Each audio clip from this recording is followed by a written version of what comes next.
the Jewish state. Israelis do not need to be lectured about the importance of peace by foreign leaders. Ultimately, it will be up to the Israeli people to decide whether the unusually heated attacks that Israeli officials have directed towards this administration best serve Israel's national interests and its relationship with an ally that has been steadfast in its support. Palestinian rejection of Israel and support for terror are what the nations of the world should focus on if they truly want to advance peace. And I can only express my regret and say that it's a shame that Secretary Kerry does not see this simple truth. Ron Dermer, the Israeli ambassador to the U.S., joins us in moments. And later, famed Harvard law professor Alan Dershowitz weighs in on the idea that the administration set this whole UN vote up. But first, we go to John Huddy in Jerusalem with more on the fallout.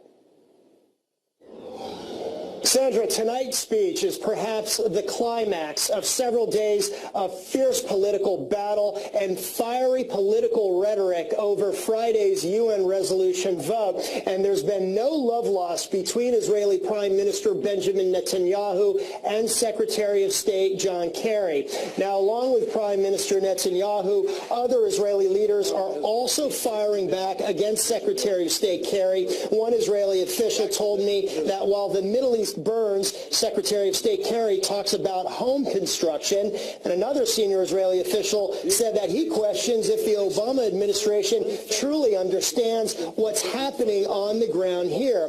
Well, Palestinian leaders are also sounding off about the speech and the future of peace talks. Palestinian Authority President Mahmoud Abbas said that Palestinian leadership is ready to resume talks if Israel is willing to freeze all settlement activities in the West Bank, including those in East Jerusalem as well. The Palestinians also say they want the negotiations to be based on Friday's resolution, and that alone may be a non-starter for Israeli leaders. That said, a Palestinian delegation plans to attend a Middle East peace conference next month in Paris aimed at restarting talks between the Israelis and Palestinians, a conference that Israeli officials, one senior official told me, is a sham just to hurt Israel's credibility, and that Israel will not be attending.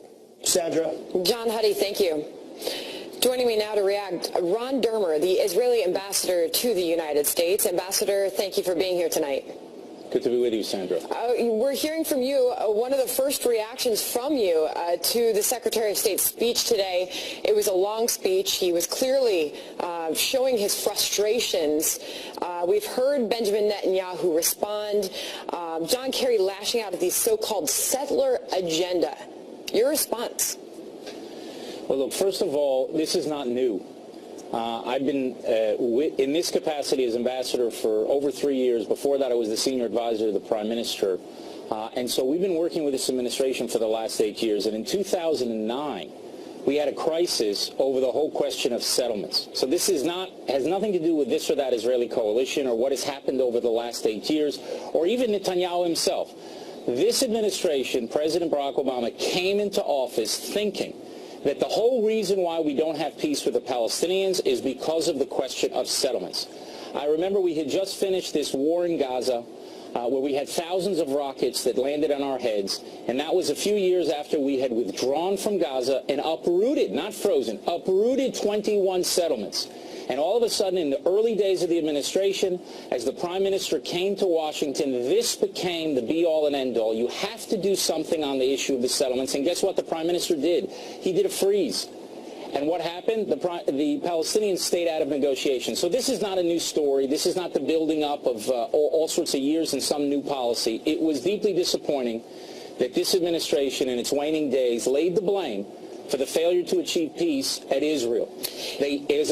Just one other point. This was a 72-minute speech, and yet they did not discuss that Israel made a sweeping peace offer in 2000 that was met by a Palestinian rejection and a wave of terrorism that claimed 1,000 Israeli lives. They did not mention that in 2008, another Israeli prime minister made a sweeping peace offer that was also rejected by the Palestinians. The reason why we don't have peace is because the Palestinians have rejected the state of the Jewish people in any boundary. And until we deal with the root of the conflict, we're never going to be able to advance peace. And I hope this is the closing chapter of the wrong approach to peace, and that soon we will open a new chapter where we can finally take the right road to peace, because we in Israel want it more than anyone, even the American Secretary of State. When you talk about that new chapter, clearly you are already developing and have developed a relationship with the incoming Trump administration. What does the Israeli-United States relationship look like under the Trump administration? Well, first of all, I don't think that this is a battle between Israel and the United States. We were very heartened that President-elect Trump was against this move at the UN Security Council, that he wants to work closely with Israel moving forward to strengthen this alliance. And we were also heartened by the fact that leading senators from both parties, Republicans and Democrats alike, opposed this resolution. So I don't think this is an issue that we have with the United States of America, our most important ally in the world, that we share values and interests and a common destiny. We're fighting the same enemies, and we have the same goals.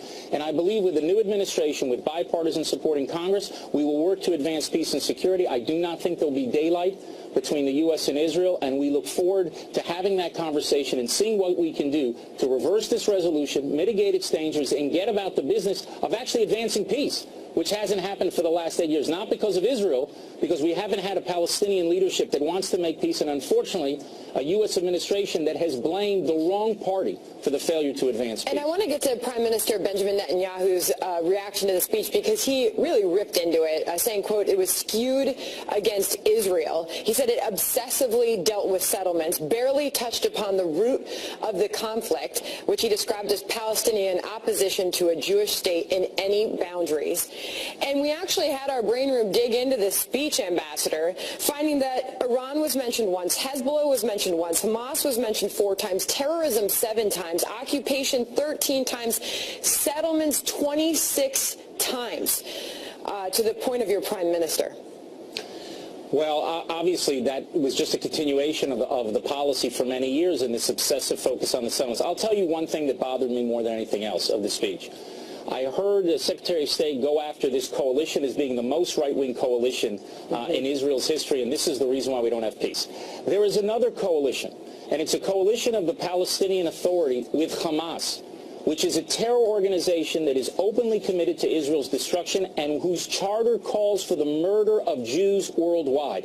You would think in a 72-minute speech, the Secretary of State might have mentioned that as being one of the reasons why we don't have peace. Or the fact that you have a Palestinian Authority that glorifies violence and terrorism. He touched on that with a couple of sentences in 72 minutes, but that raises children from a very young age to hate Israel, to hate Jews, glorifies mass murderers, names public squares after them. This is the reason why we don't have peace. The refusal to recognize the right of the Jewish people to have a state in our ancestral homeland, and the failure to educate the new generation for peace. I want to get to a couple more reactions here, because U.S. Senator Chuck Schumer, a leading Democrat in this country, has responded just recently, a few moments ago, putting out, while Secretary Kerry mentioned Gaza in his speech, he seems to have forgotten the history of the settlements in Gaza, where the Israeli government forced settlers to withdraw from all settlements, and the Palestinians responded by sending rockets from Gaza into Israel. While he may not have intended it, I fear Secretary Kerry, in his speech and action at the UN, has emboldened extremists on both sides. Ambassador. Well, listen, the extremists on the Palestinian side are terrorists, and they're in the government. When we have any act of terror in Israel, all our political, religious leaders, national leaders, we condemn it. We turn those terrorists into pariahs. We don't name public squares after mass murderers. So I wouldn't draw any moral equivalence, but I want to thank Senator Schumer. I want to thank him for his strong stance in coming out against this, in basically calling on President Obama to veto this resolution. And he's exactly right in terms of what happened in Gaza. We did exactly what the world says that we should do now. We withdrew to the 67 borders. We didn't freeze settlements. We uprooted all of those settlements. And we were hoping to achieve peace. And instead we got thousands of rockets on our cities. Now that is just not some chapter in a book that takes place in some foreign country. This is the reality that Israelis live day after day. We are responsible for the consequences of decisions that are made elsewhere. And that shouldn't be the case. And As the Prime Minister, just one last point I can have. The Prime Minister said it today, and it's important, because it's, I think, one thing that most infuriates the Israeli people. We are a sovereign nation.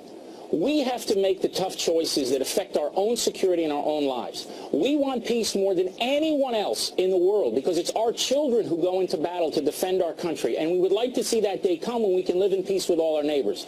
So it's not going to happen from a speech in Washington. It's not going to happen from a vote in New York. It's not going to happen between a conference in Paris. Let the Israeli people decide their own future. We are a sovereign nation.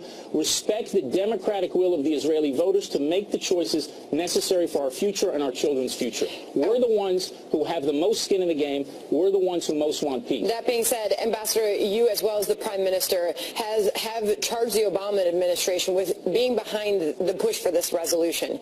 By the way, do you still support that idea? Absolutely.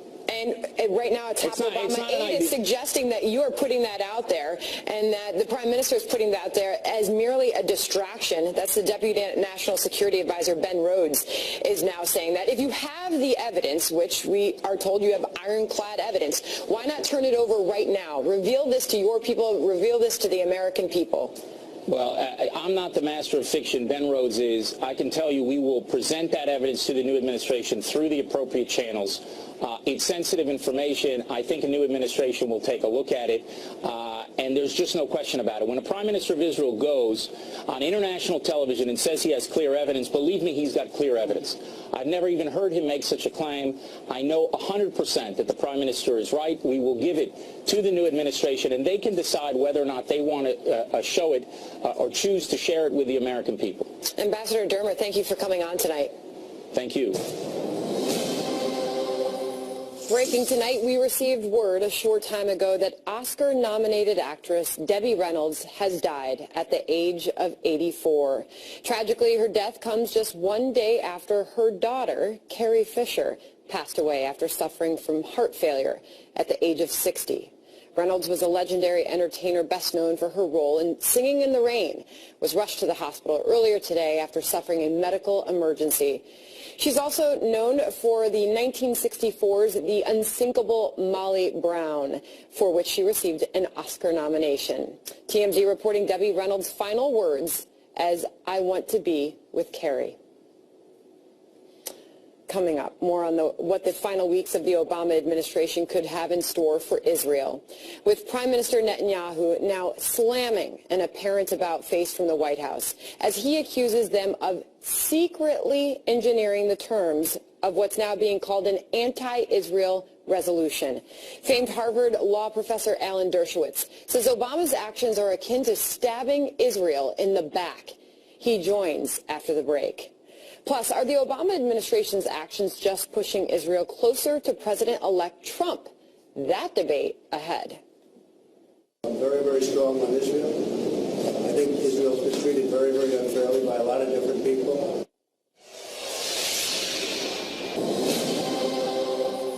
Breaking tonight, new information coming to light on the Obama administration's alleged backing of last week's UN condemnation of Israeli settlements. Those reports now raising questions over a meeting Secretary Kerry had scheduled weeks ago with Palestinian diplomat Saeb Erekat. Just moments ago, you heard Israeli ambassador to the U.S., Ron Dermer, vowing to reveal their evidence to the incoming Trump administration, calling the proof of Kerry's collusion ironclad, a point Prime Minister Netanyahu seconded today. Watch.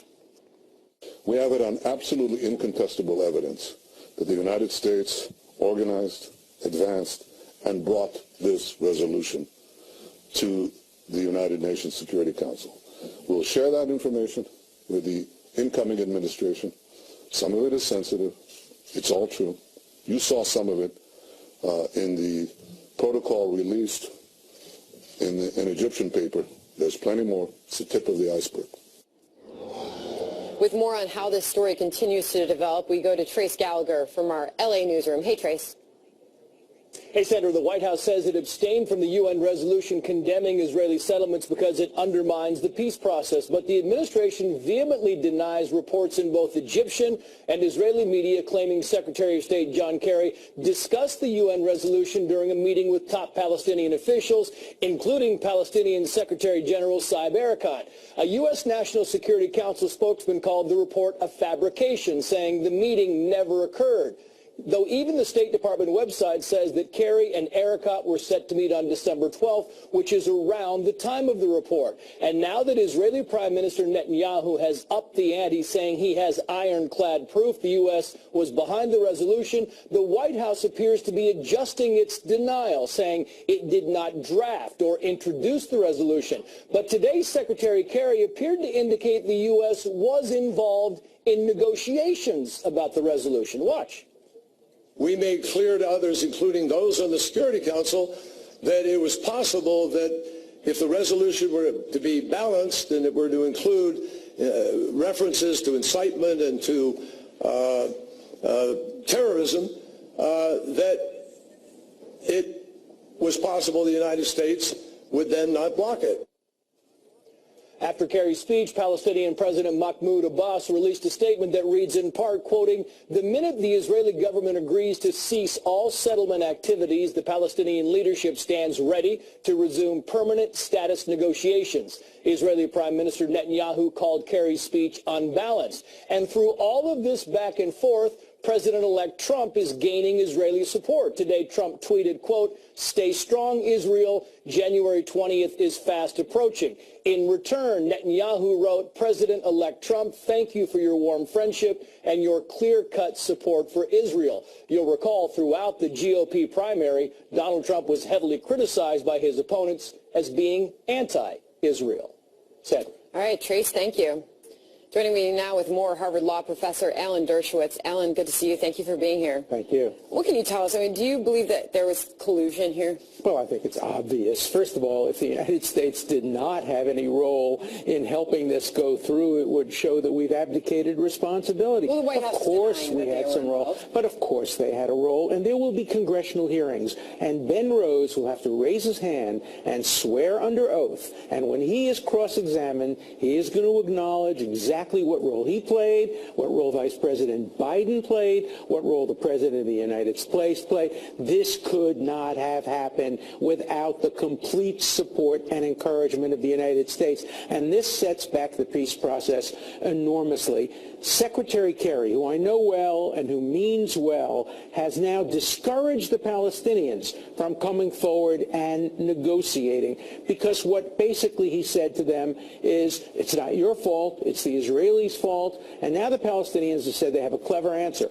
Oh, we'll sit down and negotiate, but only under the Security Council resolution, which means they start the negotiation with the Western Wall in their possession, the access road to Hebrew University and Hadassah Hospital. It becomes an unfair bargaining position, and the end result is peace is going to be set back years as the result of this ill-begotten resolution and this very bad speech today by Kerry. Prime Minister Netanyahu seems to already have developed a relationship with the incoming President Donald Trump.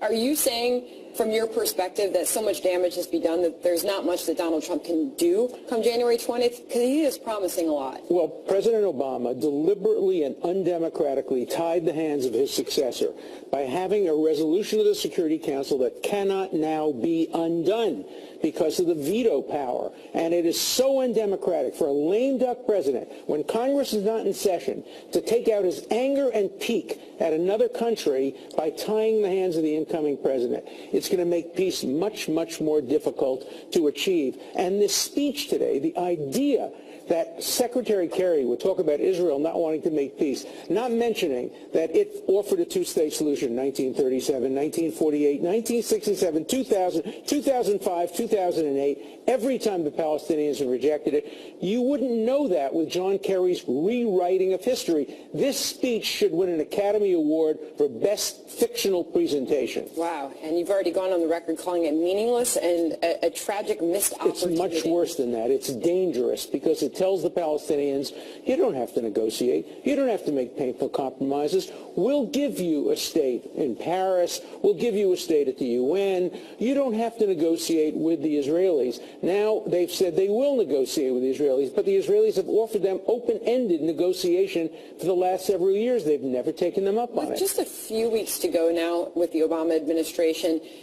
Rewind 4 years ago. You sat down, you said President Obama invited you to meet with him before Inauguration Day. That's right. What was that meeting all about? Well, he called me into the Oval Office for a half an hour. He sat down and he assured me that he would always have Israel's back, that he would never abandon Israel. He obviously wanted my support, wanted me to express my support to voters. But ultimately, what was his plan? His plan was, who knows, whether he was deceiving me at the time or whether he changed his mind. I don't know what basis he would have for changing his mind, but I can tell you he deceived me. What's the future of the United Nations? The ambassador has been calling it a cesspool of anti-Israel actions. What should happen there? Well, first of all, the United States should defund the United Nations, any effort to try to implement this proposal. And it works. Let me tell you what the Saudis did a couple of years ago. The United Nations said they're going to put on a blacklist of how they treat child soldiers. And the Saudis went to Ban Ki-moon and said, unless you take us off the blacklist, we're going to stop funding the UN. And Ban Ki-moon said, all right, we'll take you off the blacklist. So the United States has to use its economic leverage now to turn the United Nations into a fair forum. Today, if Algeria introduced a resolution that the earth was flat and that Israel flattened it, it would win 164 to 22 with 13 abstentions. There are automatic votes against Israel on every issue. Israel is condemned more than all the other countries in the world combined. Syria is murdering people. The Russians are taking over the Ukraine, and all the UN cares about is condemning Israel for settlements. And settlements are not the barrier to peace. You can build a contiguous state, as was done when Gaza left. But the issue is, will the Palestinians recognize Israel as the nation state of the Jewish people and stop incentivizing people to engage in terrorism? Until that happens, there won't be a state. Alan Dershowitz, good to have you here. Thank you for being here. Thank you so much. Good to see you. All right, well, the latest controversy out of the Obama White House has policy experts touting a newfound closeness between President-elect Trump and Prime Minister Netanyahu. Mr. Trump tweeting earlier today, quote, "We cannot continue to let Israel be treated with such total disdain and disrespect. They used to have a great friend in the U.S., but not anymore. The beginning of the end was the horrible Iran deal, and now this, UN. Stay strong, Israel. January 20th is fast approaching."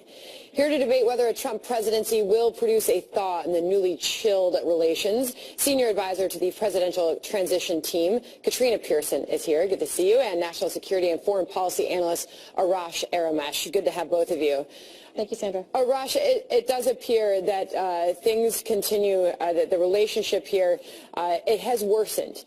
And Donald Trump is making big promises come January 20th when he gets there. But as you just heard Alan Dershowitz say, a lot of damage has already been done. You know, America has no better friend in the region and in the world than the great state of Israel. And Israel has no better friend in the world than the United States of America. The American people and the Israelis share many, many, many mutual interests and mutual values. And Israel is the only true democracy in the Mideast. But, Sandra, I take very little comfort in the words of President-elect Donald Trump when he tries to sound pro-Israeli while he has alt-right, borderline anti-Semitic crowd surrounding him in the White House. Let me give you just one example. Mr. Alan Dershowitz was just on right before the election, and I have a lot of respect for Professor Dershowitz. He said that the reason that he would not want to see Trump win the election is because a Trump victory would hand victory to the alt-right movement. Steve Bannon, senior advisor to President Trump at the White House, quote, took his kids out of school because there were too many Jews in school. And then he apologized for it later. Katrina, I want to get you in here. I take very little comfort in that. I'm sorry, Sandra. Really? We're talking about Steve Bannon now, really. when we have a serious conflict in the Middle East. Look, it's pretty obvious by now that President-elect Trump supports Israel, our greatest ally in the Middle East. And, you know, Professor Dershowitz just said he felt Obama was probably misleading him on this very topic. When the Obama administration has issued a 1-2 punch in betrayal from the Iran deal, which is funding terrorism right now, to this resolution. It's unconscionable to see this outgoing administration take these kinds of actions, or inaction for that matter, and abstaining from vetoing this ridiculous resolution. This is an insult to Americans. It's a slap in the Katrina, face to the press peaceful you on transition something of here, power. because he was challenged. Donald Trump was challenged on the campaign trail. I take you back to February 2016. Marco Rubio, Ted Cruz hit him on this hard. He was asked to pick sides in the conflict between Israel and Palestine. He said, quote, "Let me be sort of a neutral guy. I have friends of mine that are tremendous business people that are really good negotiators, and they say it's not doable." That stuck with him for a while. Well, as a businessman, as the art of the deal, he does want to be in a position to help facilitate these things. But what we've seen now is this administration, the outgoing administration, has moved the United States from being that facilitator to actually being an arbitrator for the Palestinians. And that's not where we should be right now. And the fact that this is occurring less than a month before this transition of power is occurring, that's exactly why you see these exchanges on Twitter between the President-elect Trump and Benjamin Netanyahu. I think it's quite clear where the President-elect stands. All right, and Arash, meanwhile, Sandra, all right, last word to you. I can sit here and listen to Alan Dershowitz, with whom I disagree, but I take no lectures from Katrina Pearson. Katrina, you should not speak about foreign policy. You name just five. Now this is about me. I have a wager for. I will volunteer. I will volunteer for Trump. I will volunteer for Trump if you name 5 Israeli prime ministers. You don't know what you're talking about. You name 5 Israeli prime ministers, and I will volunteer for the Trump. let both of you go. Thanks for being here tonight.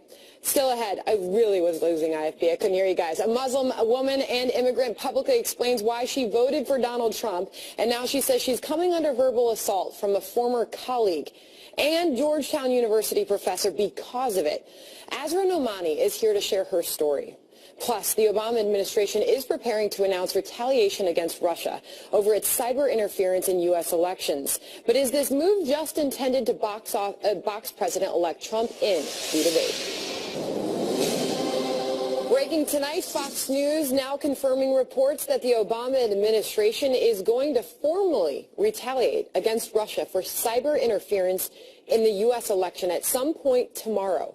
Critics raising concerns about the timing and purpose of Mr. Obama's actions, wondering if he is attempting to box in President-elect Trump.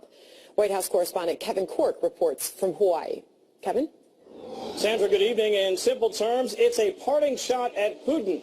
As sources tell Fox News, the latest round of sanctions against the Russians could come as soon as Thursday. As you all have heard on a number of occasions, President Obama places the blame for the so-called cyber hacking and meddling during the run-up to the U.S. election squarely on the shoulders of Russian President Vladimir Putin. At his year-end press conference, Mr. Obama called on lawmakers from both sides of the political spectrum to take up the fight. That should be a bipartisan issue. That shouldn't be a partisan issue.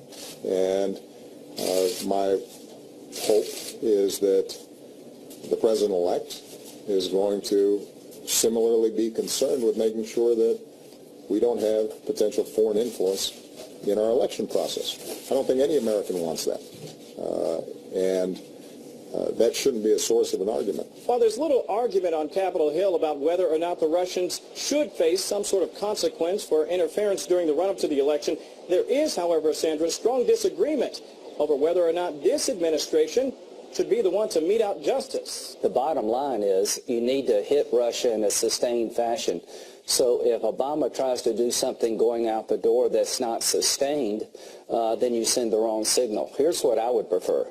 Let the new Congress and the new president deal with Russia, pass new sanctions much tougher than the ones we already have. Experts add, Sandra, that by slapping Moscow with sanctions on his way out the door, what President Obama has really done is paint Donald Trump into a bit of a corner, forcing him to either uphold the new penalties or be seen as a Putin puppet for backing away from them. A so-called political poison pill is how one expert described it. Another said it's sort of like Sherman burning down Atlanta on his way out of town. By any description, it should be a very tough start for Mr. Trump, thanks in part to what's left behind by Mr. Obama. Sandra? All right, Kevin, thank you. Joining us now, Representative Sean Duffy, who was one of the first members of Congress to support Donald Trump, and Matt Bennett is the co-founder of Third Way and the former deputy assistant to President Clinton. Matt, I'll start with you first. Do you agree with President Obama's decision here to retaliate against Russia? Hey, Senator, I absolutely do agree with it. As he points out, you simply cannot stand by while a hostile foreign power tries to meddle in our elections. We have got to retaliate because the only thing that Vladimir Putin and strong men like him understand is force. And we have plenty of force to use when it comes to cyber warfare. And I think if they're going to use it against us, we need to retaliate. He's right to do it. And you think we should respond, Congressman? Well, first off, all of us think we should respond. And you just had Lindsey Graham on. Republicans think if there was foul play, we should engage with Russia. This is not, though, about putting Barack Obama in a box or actually responding to Russia. Barack Obama has been weak with Russia. Look at the Russian reset, Crimea, Syria, Ukraine. This is about Barack Obama trying to find a scapegoat for his election losses. He's blamed Fox News. Now he wants to blame Russia. And so 8 years he's been weak on Russia. So the last 24 days of his presidency, he's now going to get a backbone and try to push back with sanctions that he can't even implement because he's going to be out of office.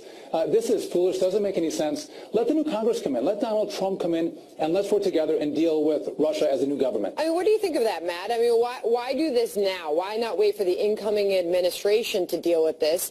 We still don't really know what the actual details are. Again, something's supposed to come out tomorrow. We don't even know in what capacity or format.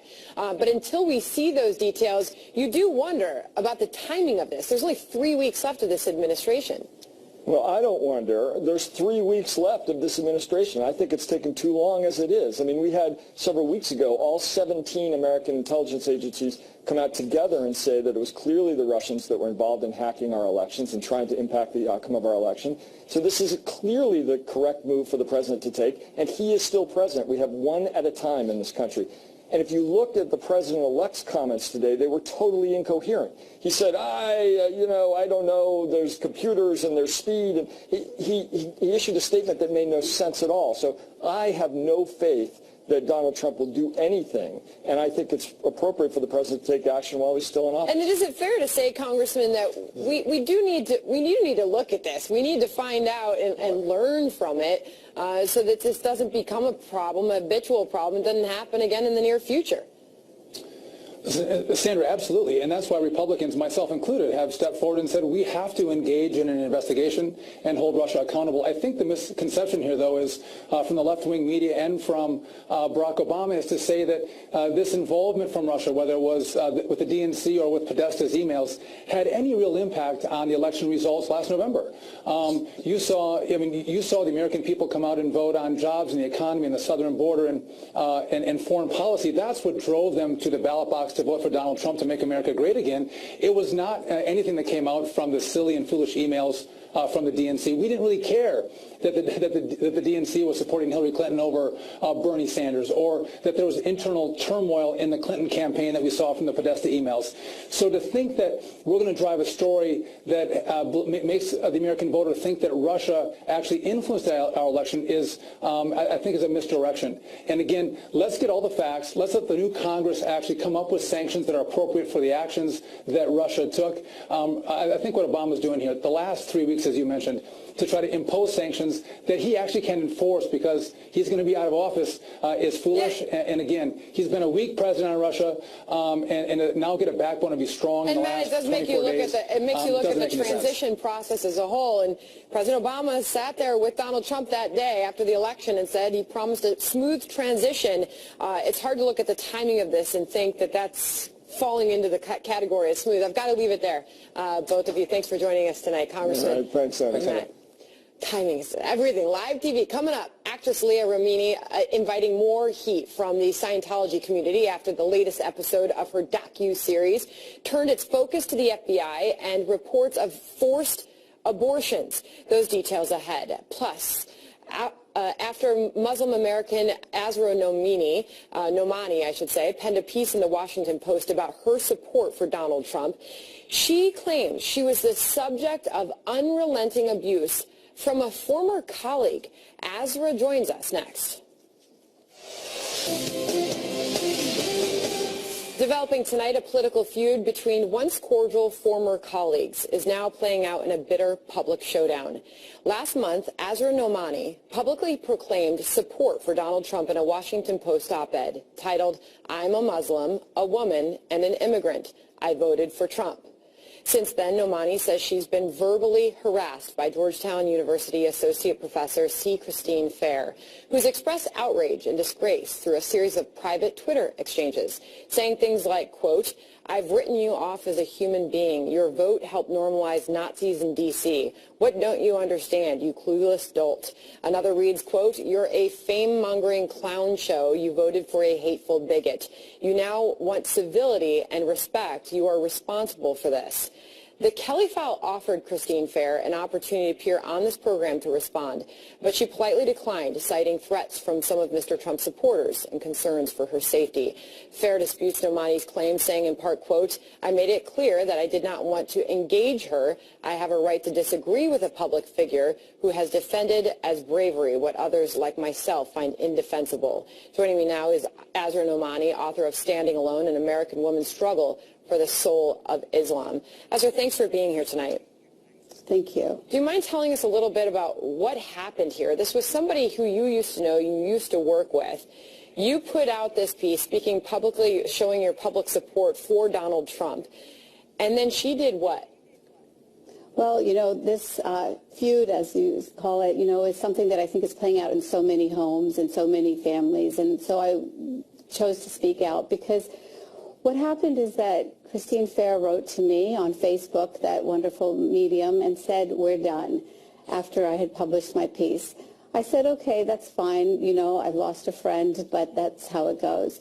But subsequently, she continued to start this barrage of messages on Twitter, not private messages, but public messages, calling me all sorts of names. And I know as a parent, as an educator, that there are principles that we need to live by. One of them is service to humanity, and the other is civility. In our country today, we are so divided on so many fronts, and what we need to do is appeal to each other with decency. When I tried to do that, she told me to F off.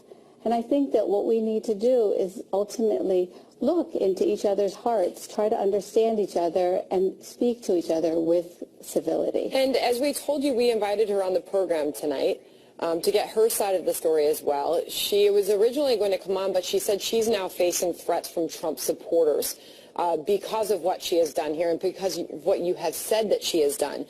She did kind of give us an idea of where she would have gone, and she said that this has been a mob of unending, crazed, violent nuttery based upon an inaccurate telling of events.